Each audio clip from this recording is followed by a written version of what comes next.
নমস্কাৰ বন্ধু-বান্ধৱীসকল, কি খবৰ আপোনালোকৰ? তো আপোনালোকক মোৰ ইউটিউব চেনেল বৰুৱাছ টিপছ এণ্ড ব্লগছলৈ পুনৰবাৰ স্বাগতম জনাইছোঁ। তো যিসকল বন্ধু-বান্ধৱীয়ে বা ভাইটি-ভণ্টিয়ে স্কুল বা কলেজ পঢ়ি আছে, তো তেওঁলোকৰ বাবে এটা বহুতেই ভাল খবৰ, কিয়নো নিযুত মইনাৰ পিছতেই এইবাৰ আহি গ'ল বাবু মইনা আঁচনি। তো কেতিয়াৰ পৰা এই আঁচনিখন কাৰ্যকৰী হ'ব, কেতিয়াৰ পৰা ইয়াৰ ধন দিয়া হ'ব বা কিমান টকাকৈ দিয়া হ'ব, তো সকলো ডিটেইলছ সহকাৰে আপোনালোকক এই ভিডিঅ'টিৰ যোগেৰে জনাম। তো চাই যাওক ভিডিঅ'টো লাষ্টলৈকে। তো এইখিনিতে যদিহে আপোনালোকে আমাৰ চেনেলটোলৈ প্ৰথমবাৰৰ বাবে আহিছে, তেনেহ'লে চেনেলটো ছাবস্ক্ৰাইব কৰিব আৰু কাষতে থকা বেল আইকনটোৰ বাবে অলপ প্ৰেছ কৰিব, যাতে আমি দিয়া এনেকুৱা জব ইনফৰমেশ্যন ভিডিঅ' আপোনালোকে প্ৰথমতে পাব পাৰে। তো বলক এতিয়া CM ছাৰে ইয়াৰ বিষয়ে কি ক'লে আপোনালোকে ভিডিঅ' ক্লিপটো চাই লওক।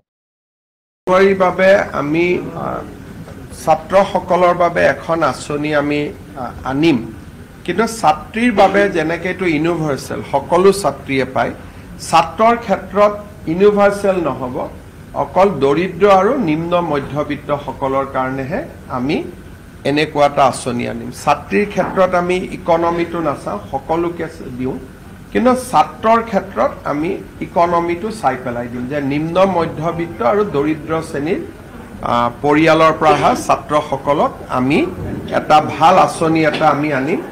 1 জানুৱাৰী তাৰিখে অসমত কেইবাটাও নতুন আঁচনি ঘোষিত হ'ব, ইও এটা তাৰ ভিতৰত এটা।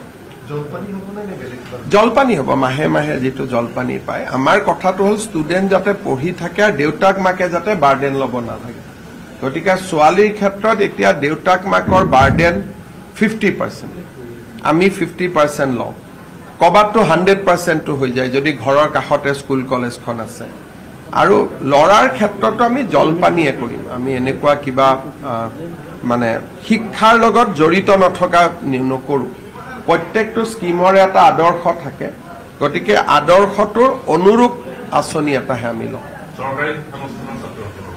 ইউজুৱেলি আমি গভৰ্ণমেণ্ট স্কুলতে কলেজতে দিওঁ। প্ৰাইভেটত যোনে ইমান টকা লৈ এডমিশ্যন ল'বই পাৰে তেওঁলোকক, আৰু 1000 টকাই তেওঁলোকৰ কাৰণেতো মেটাৰ নকৰে। তো বন্ধু-বান্ধৱীসকল, আপোনালোকে হয়তো এতিয়া গম পালে যে এই আঁচনিখন কেতিয়াৰ পৰা আৰম্ভ হ'ব আৰু ইয়াত কিমান টকা দিয়া হ'ব। তো এইখিনি আছিল বাবু মইনা আঁচনিৰ ওপৰত বনোৱা এটি সৰু ভিডিঅ'। তো যদিহে ভিডিঅ'টো চাই ভাল পালে তেনেহ'লে লাইক কৰিব, কমেণ্ট কৰিব, বন্ধু-বান্ধৱীসকলৰ লগত ভিডিঅ'টো শ্বেয়াৰ কৰিব, যাতে তেওঁলোকে ইনফৰমেশ্যনটো পাব পাৰে। আৰু যদি আপোনালোকে আমাৰ চেনেলটোলৈ প্ৰথমবাৰৰ বাবে আহিছে, তেনেহ'লে চেনেলটো ছাবস্ক্ৰাইব কৰিব, যাতে আমি তেনেকুৱা ইনফৰমেশ্যন ৰিলেটেড ভিডিঅ'সমূহ প্ৰথমতে পাব পাৰে। তো আজিলৈ ইমানেই। জয় হিন্দ, জয় অসম।